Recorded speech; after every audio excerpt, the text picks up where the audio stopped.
बात करते हैं मुख्यमंत्री डॉक्टर मोहन यादव जबलपुर पहुंचे और भारतीय जनता पार्टी के पंडित दीनदयाल उपाध्याय प्रशिक्षण महाअभियान 2026 के तहत 4 संभागों की संभाग स्तरीय विषय वक्ता कार्यशाला में कार्यकर्ताओं को संबोधित किया।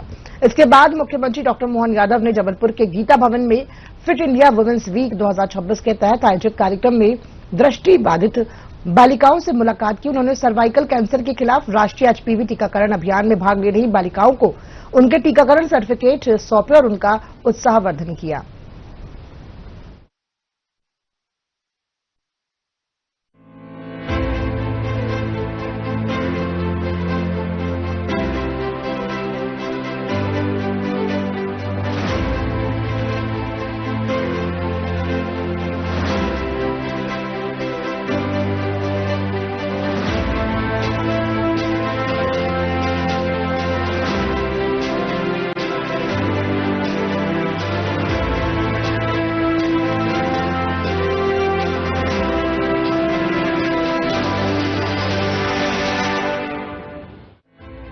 भारतीय जनता पार्टी के पंडित दीनदयाल उपाध्याय प्रशिक्षण महाअभियान 2026 के तहत जबलपुर में 4 संभागों की संभाग स्तरीय विषय वक्ता कार्यशाला का आयोजन किया जा रहा है। भाजपा के संभागीय कार्यालय में आयोजित इस कार्यशाला में सत्ता और संगठन के कई बड़े नेता जुटे हैं।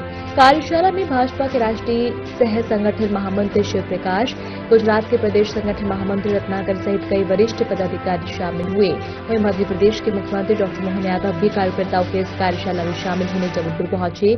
इस मौके पर मुख्यमंत्री डॉक्टर मोहन यादव ने कार्यशाला को संबोधित करते हुए कहा कि संगठन की ताकत और कार्यकर्ताओं के समर्पण के कारण ही भारतीय जनता पार्टी विश्व की सबसे बड़ी पार्टी बनी है। उन्होंने कहा कि जबलपुर नर्मदा तट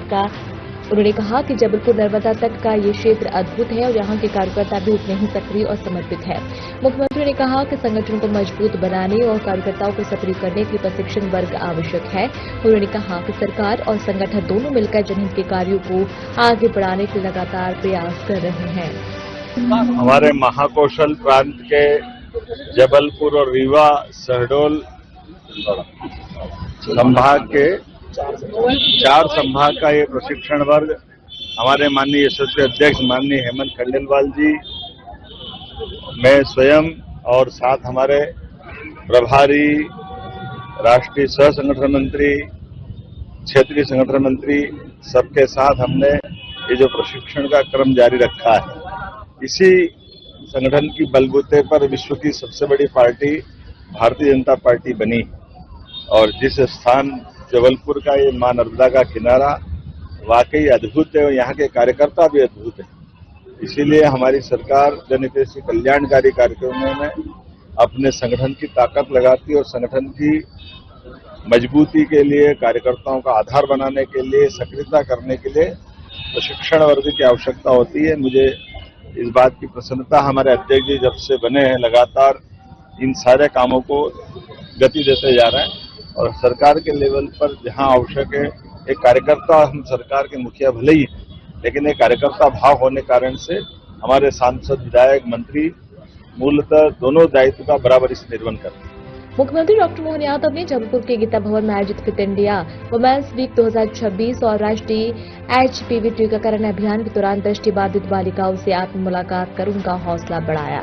यह अभियान सर्वाइकल कैंसर से बचाव के लिए 9 से 14 वर्ष की बालिकाओं को निःशुल्क वैक्सीन लगाने का प्रदेशव्यापी प्रयास है। ये कार्यक्रम फिट इंडिया वुमेन्स वीक के तहत महिलाओं के स्वास्थ्य और सशक्तिकरण को प्राथमिकता देते हुए शुरू किया गया है।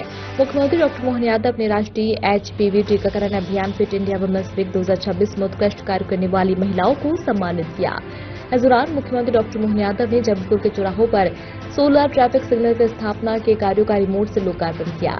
मुख्यमंत्री ने कहा कि प्रधानमंत्री नरेंद्र मोदी के कुशल नेतृत्व में माता और बहनों के स्वास्थ्य की चिंता करना राज्य सरकार की सर्वोच्च प्राथमिकता है। सर्वाइकल कैंसर बेटियों की जिंदगी में सबसे कठिन समय होता है। मध्य प्रदेश में बड़े पैमाने पर एचपीवी टीकाकरण अभियान की शुरुआत की गई है। इसमें 14 वर्ष से अधिक आयु की बेटियों को 4,000 रुपए मूल्य का ये टीका निःशुल्क लगाया जा रहा है। वैक्सीन का टीका गर्भाशय और ग्रीवा कैंसर के प्रति भविष्य में बच्चियों को जीवन भर की सुरक्षा की गारंटी देगा और उन्हें गंभीर रोग से बचाएगा। मुख्यमंत्री डॉक्टर मोहन यादव ने आह्वान किया कि बहनें बेटियां सर्वाइकल कैंसर से बचाव के टीकाकरण का लाभ लेकर टीका अवश्य लगवा ले। मुख्यमंत्री ने टीका लगवा चुकी बेटियों को प्रमाण पत्र प्रदान किया है। साथ ही जबलपुर में 37 करोड़ रुपए से अधिक के विभिन्न विकास कार्यों का लोकार्पण और भूमि पूजन भी किया। देश का नेतृत्व आज माननीय मोदी जी के हाथ में है और मोदी जी हर वर्ग की कल्याण के लिए लगातार योजनाएं बना रहे हैं। ये योजना भी आई है जब उन्होंने ये तय किया कि देश में 33% आरक्षण हम महिलाओं को देंगे, राजनीति में भी और विधानसभा और लोकसभा में भी। और देश को आगे बढ़ाने में जिस तरीके से बहनों का सहयोग मिल रहा है, ये बहनें सही तरीके से तभी काम कर पाएंगी जबकि उनका स्वास्थ्य ठीक रहेगा। और स्वास्थ्य के मामले में अनेकों योजनाओं के साथ साथ में एक तो सबसे भीषण लड़ाई लड़ना पड़ती है किसी को, वो कैंसर के साथ में लड़ना पड़ती है। जब किसी घर में किसी के घर कैंसर प्रवेश कर जाता है तब तन मनोधन तीनों से वो टूटते हैं। उससे बचाने के लिए ये हमारी छोटी छोटी बच्चियों को कैंसर का एक टीका लगाने का जो व्यवस्था बनी है, इस अवसर पर मैं माननीय मुख्यमंत्री जी का ध्यान एक और विषय की तरफ लाना चाहता था। माननीय मुख्यमंत्री जी, कैंसर की जो बीमारी होती है, 3 कैंसर सबसे ज्यादा कॉमन हुआ करते हैं।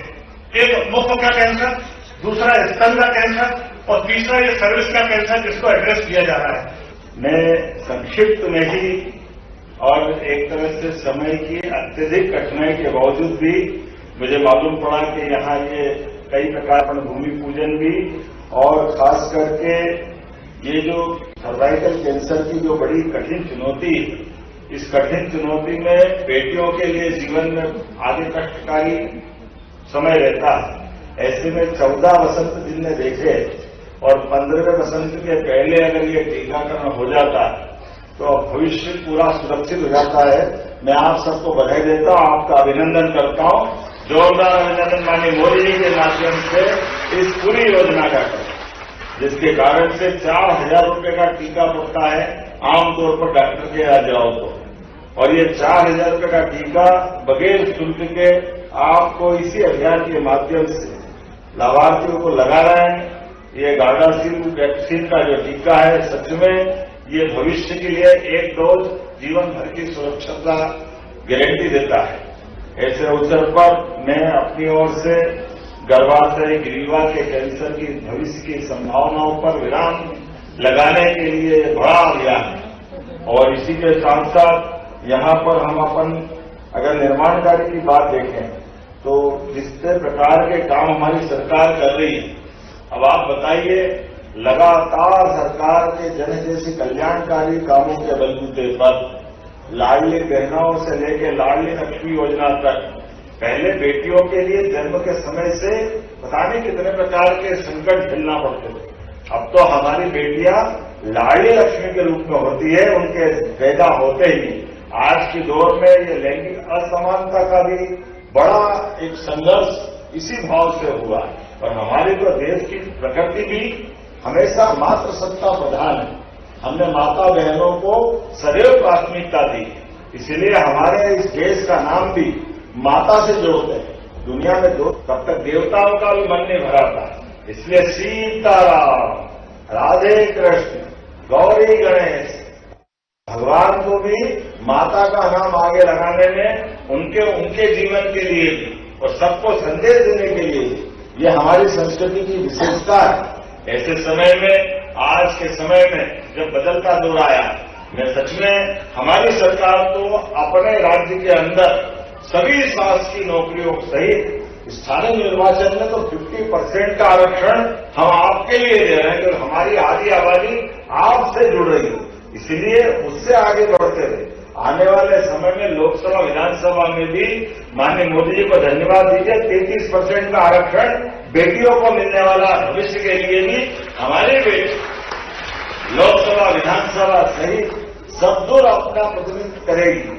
अब तो कौन सी ऐसी जगह जहां बेटियों ने अपनी जगह नहीं बनाई, सेना के बड़े से बड़े ओहदे वाले पदों से लगाकर सब क्षेत्रों में हमारी बेटियां नाम कमा रही है।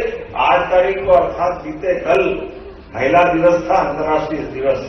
मैं उसके लिए भी, चूंकि मैं कल करिला माता में सीता माता की जयंती मनाने के लिए लवकुश जी की जयंती भी वहीं मनती है, उस कार्यक्रम में शामिल हुआ था। और लाडली बहनों के लिए भी हमारी सरकार ने 1000 से यात्रा प्रारंभ की, फिर 1000 से 1250, 1250 से 1500 और उससे आगे बढ़कर रोजगार परक इंडस्ट्रियों में काम करने के लिए जहां जहां माता बहनों को मौका मिलेगा प्रति बहन 5,000 का महीना इंडस्ट्री के लिए भी हमारी सरकार देने वाली है। उनके जीवन में मदद मिलने वाली है। एक तरह से ये बड़ा संकल्प हमारा है। कहने के लिए तो रक्षाबंधन पूरे साल में एक बार आता है और बहनों का सम्मान और बहनों के माध्यम से भाई को प्रेम का आशीर्वाद मिलता है। मैं तो और भाग्यशाली हूं। पूरे प्रदेश के अंदर 1,25,00,000 बहनें मुझे आशीर्वाद हर महीने देती है। हम भी हर महीने 1,500 रुपया उनके खाते में पहुंचाते हैं उनका प्रेम पाने के लिए। जब 1,500 बोलते तो ताली तो अच्छे से बजा ही सकते हैं, इसमें कोई संतोष तो होना चाहिए। तो मेरी अपनी ओर से आज के इस भूमि पूजन कार्यक्रम में लगभग 10 करोड़ 51 लाख की लागत से आधुनिक जनपद भवन का भूमि पूजन और लोकार्पण के 3 अलग अलग कामों का 27 करोड़ 16 लाख की लागत से इस गीता भवन में कार्यक्रम हो रहा है। प्राथमिक स्वास्थ्य केंद्र के लगभग 12 करोड़ 84 लाख की लागत से इसका लोकार्पण भी रखा गया है। 21 स्वास्थ्य उप स्वास्थ्य केंद्र का लोकार्पण लगभग 13.5 करोड़ की लागत से और 67 लाख की लागत से ये सोलर ट्रैफिक सिस्टम खासकर सिग्नल का ये विथ कैंटिलीवर ये लोकार्पण भी हो रहा है। तो समूची रूप से मेरी अपनी ओर से एक बार फिर लगभग 37 करोड़ के कामों का जोरदार अभिनंदन कर ताली बजा करके सारे कामों का लोकार्पण भूमि पूजन यही हो रहा है। बीते समय में भी और आने वाले समय में भी हमारे विकास के क्रम में लगातार ये सिलसिला चलता रहेगा। आज के इस अवसर पर मैं पुनः आप सबका वंदन करता हूं, अभिनंदन करता हूं। आने वाली नवरात्रि फिर आ रही है। नवरात्रि अर्थात शक्ति की आराधना का पर्व और उससे पहले गुड़ी पड़वा से हमारा नववर्ष भी प्रारंभ होगा। तो नववर्ष की भी आपको बधाई। बहुत बहुत धन्यवाद। भारत माता की जय।